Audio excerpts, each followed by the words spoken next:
নমস্কাৰ বন্ধু বান্ধৱীসকল Assam learning hub চেনেলটোলৈ তোমালোকক স্বাগতম জনাইছো।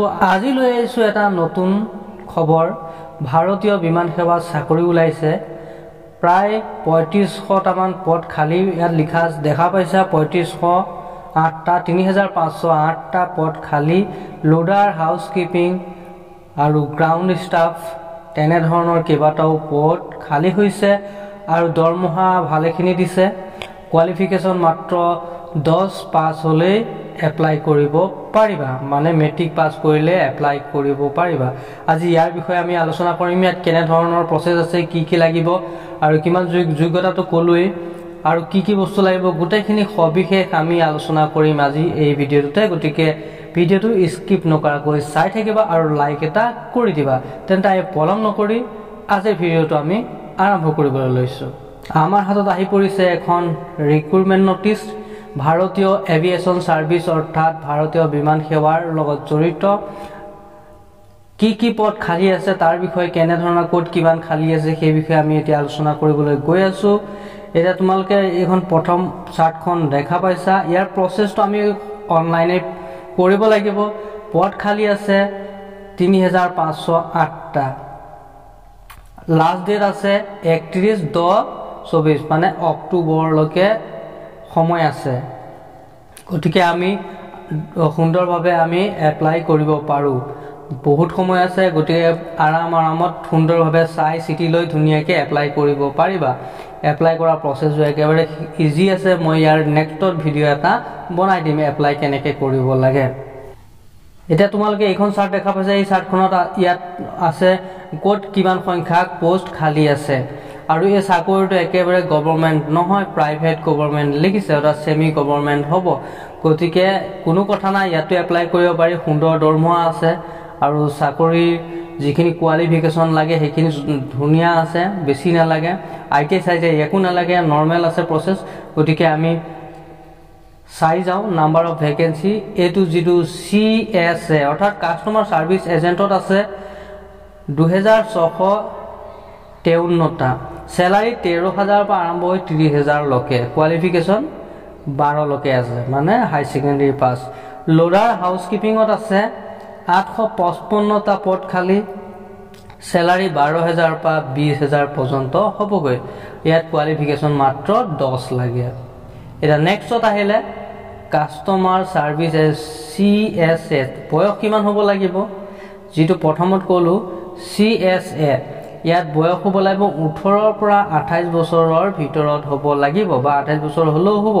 আৰু লোডাৰ হাউচকিপিঙত মিনিমাম বয়স 18ৰ পৰা মেক্সিমাম 23 বছৰ হ'ব লাগিব। আৰু ইয়াত এইজৰ ক্ষেত্ৰত, বয়সৰ ক্ষেত্ৰত কিছু ৰেহাইও দিয়া হৈছে, সেই বিষয়ে আমি আগলৈ চাম। আৰু ইয়াৰ লাষ্ট ডেটটো অক্টোবৰৰ লাষ্টলৈকে আছে। গতিকে ৩১ অক্টোবৰলৈকে আছে এপ্লাই কৰিবলৈ সময় আছে। গতিকে আমি সুন্দৰভাৱে এপ্লাই কৰিম। এতিয়া জানি লওঁ এপ্লাই প্ৰচেছটো কেনেধৰণৰ হ'ব। এইখন হৈছে মই ডাউনলোড কৰি লোৱা চাৰ্টখন। ভাৰতীয় এভিয়েশ্যন ছাৰ্ভিচ বুলি লিখা আছে। ইয়াত মই ক'লোৱেই আগমুহূৰ্তত যে কিমান দৰমহা বা কেনেধৰণৰ কিমান ক'ত খালী আছে, গোটেইখিনি ক'লোঁ। যোগ্যতা কিমান এই প্ৰথম প্ৰফাইলটোত চাব পাৰা। তাৰপিছত নেক্সটত দেখিছে অনলাইন আবেদন তিথি ৩১ অক্টোবৰ আছে। তাৰপিছত পৰীক্ষা কেতিয়া হ'ব? পৰীক্ষা হ'ব ১/১২, অৰ্থাৎ ডিচেম্বৰত পৰীক্ষা হ'ব। ১ তাৰিখ আৰু ৮ তাৰিখে পৰীক্ষা হ'ব। দুটা পৰীক্ষা হ'ব। আৰু এইটো এপ্লাই কৰোঁতে আমি ফিজো জমা দিব লাগিব। ইয়াত ফিজো প্ৰয়োজন হ'ব, ফিজ লাগিবই। গতিকে কিমান ক'ত ফিজ সেই বিষয়ে জানো। পৰীক্ষা আমাৰ হ'ব 90 মিনিট, অৰ্থাৎ ১.৫ ঘণ্টা।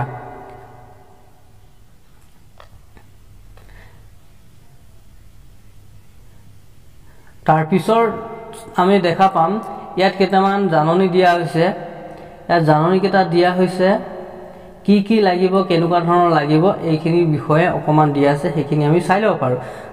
ইয়াত আমি অনলাইন ক'ৰ পৰা কৰিম? অনলাইন কৰিব হ'লে এইটো bharatAviation.in যাব লাগিব। www.bharataviation.in আমি গৈ তাত আবেদন কৰিব লাগিব।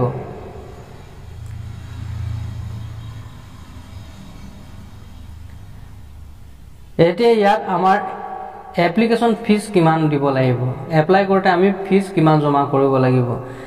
জেনেৰেল OBC SC ST সকলোৱে দিব লাগিব 380 টকাকৈ প্লাছ GST বুলি কৈছে, হয়তো বাঢ়িবও পাৰে, প্লাছ GST কৈছে বাঢ়িব পাৰে, GST লিখি দিছে বা দুইটা কেলকুলেশ্যন কৰি পেলাই দিছে, এইটো এতিয়াও সঠিককৈ ক'ব পৰা নাই। গতিকে GST বুলি লিখিছে যেতিয়া হয়তো বেছি হ'ব পাৰে, হয়তো GST প্লাছ কৰি পেলাই প্লাছ মাইনাছ কৰি পেলাই ইমানটো হৈছে, সেইটো হ'ব পাৰে। জেনেৰেল OBC ST 24 শ্ৰেণী লোডাৰ আৰু হাউচকিপিংসকলে দিব লাগিব মাত্ৰ 340 টকা। প্ৰথম যিটো CSA সেই শ্ৰেণীয়ে দিব লাগিব 380 টকা, আৰু লোডাৰ হাউচকিপিঙে যিসকলে এপ্লাই কৰিব তেওঁ 340 টকা দিলে হ'ব। এতিয়া বয়সৰটো লিখি দিছে, বয়সৰটো ক'লোৱে আগমুহূৰ্তত 18 পৰা 28 বছৰ, আৰু হাউচকিপিঙৰ ক্ষেত্ৰত 18 পৰা 33 বছৰ হ'ব লাগিব। আৰু SC আৰু ST ক্ষেত্ৰত 5 বছৰ ৰেহাই দিয়া হৈছে, অৰ্থাৎ 5 বছৰ বেছি থকা সকলেও কৰিব পাৰিব, আৰু OBC সকলে মাত্ৰ 3 বছৰহে ৰেহাই পাব, অৰ্থাৎ 33 দিয়া আছে যেতিয়া 36লৈকে এপ্লাই কৰিব পাৰিব। এতিয়া নেক্সট ষ্টেপটো আহিলে, এতিয়া নেক্সটত আমি চাম এই যে ইয়াত আমি চেণ্টাৰ চিলেক্ট কৰিব হ'লে, মানে পৰীক্ষা কেন্দ্ৰ আমি চিলেক্ট কৰিব হ'লে ক'ত চিলেক্ট কৰিব লাগিব। এতিয়া অন্ধ্ৰপ্ৰদেশ অৰুণাচল আমাৰ প্ৰয়োজন নাই, আমাৰ সদ্যহতে অসম 3rd নম্বৰত আছে অসম। আমাৰ এক্সাম চেণ্টাৰ পৰিছে ডিব্ৰুগড়, গুৱাহাটী, যোৰহাট, শিলচৰ, তেজপুৰ। তোমালোকে য'ত ভাল দেখা তাতে চিলেক্ট কৰি ল'ব পাৰা। 2-3টা চিলেক্ট কৰি দিয়াৰ লগে লগে ইয়াত অসুবিধা হ'ব, কিন্তু কোনোবাই ডিব্ৰুগড়, গুৱাহাটী, যোৰহাট 3টা যদি চিলেক্ট কৰি দিয়ে ক'ত পৰে গেৰাণ্টি নাথাকিব। গতিকে এজনে এটাই চিলেক্ট কৰাটো মই বিচাৰোঁ, কাৰণ এটাই চিলেক্ট কৰিলে এজেগাতেই পৰিব। যোৰহাট চিলেক্ট কৰা সকলে যোৰহাটতে পৰিব, কিন্তু যোৰহাটৰ চেণ্টাৰটো ক'ত পৰে সেইটো সঠিককৈ ক'ব নোৱাৰোঁ।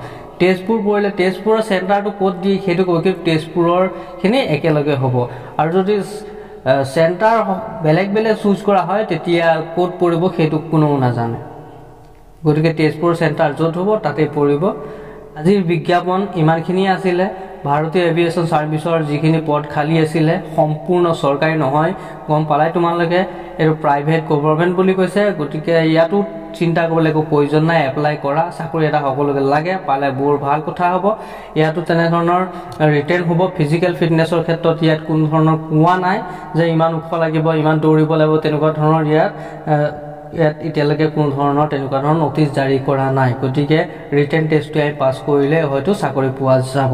মেইন কথা হ'ল ভালদৰে পঢ়া শুনা কৰি আমি চাকৰি এটা ল'ব লাগে। আগৰ যিটো SSC আছিলে সেইটোৰ মই গোটেইখিনি সুন্দৰভাৱে এপ্লাই কৰি দেখুৱালোঁ। এতিয়া আহি গ'ল ভাৰতীয় এভিয়েশ্যন, এইটো মই কেনেধৰণৰ কি কৰিব লাগে যত সম্ভৱ মই দেখুৱাবলৈ চেষ্টা কৰিম। তাৰপাছত আগৰ যিটো আহিছিলে আৰু এটা, এতিয়া ADR যিখিনি কুৱেশ্যন এনচাৰ দি থকা হৈছে সেইখিনি তোমালোকে চাবা, কাৰণ কুৱেশ্যন এনচাৰ প্ৰায়খিনিত একেই পৰে, একেধৰণৰ প্ৰশ্ন আহে। গতিকে জেনেৰেল নলেজৰ ক্ষেত্ৰত বহুতখিনি ল'ব লাগিব আমি। গতিকে মোৰ চেনেলটোতো ভিজিট কৰি চোৱা, তাতো বহুতখিনি প্ৰশ্ন দিয়া আছে আৰু প্ৰশ্ন আহি আছে। পলম নকৰিবা, এতিয়াৰ পৰা প্ৰিপেৰেশ্যন আৰম্ভ কৰি দিয়া, কাৰণ পৰীক্ষা ষ্টেপ বাই ষ্টেপ আহি গৈ থাকিব। গতিকে সকলো পৰীক্ষাতে তোমালোকে এপ্লাই কৰা, সকলো পৰীক্ষা দিয়া, ক'ৰবাত নহয় ক'ৰবাত নিশ্চয় চাকৰি পোৱাৰ আশা থাকিব। ট্ৰাই কৰিলে চান্স থাকিব, ট্ৰাই নকৰি ঘৰত বহি থাকিলে একো নাই। গতিকে আমি ট্ৰাই কৰিবই লাগিব, চেষ্টা কৰিবই লাগিব, চেষ্টা কৰিলেহে ফল পোৱা যাব। গতিকে হাৰ মনাৰ কোনো প্ৰয়োজন নাই, চাকৰি আহি থাকিব, আমি লোৱাৰ চেষ্টা কৰিব লাগে। আৰু ভিডিঅ'টো আজি কেনে লাগিল জনাবলৈ নাপাহৰিবা। লগ পাম নেক্সট ভিডিঅ'ত। জয় অসম, জয় হিন্দ, থেংক ইউ।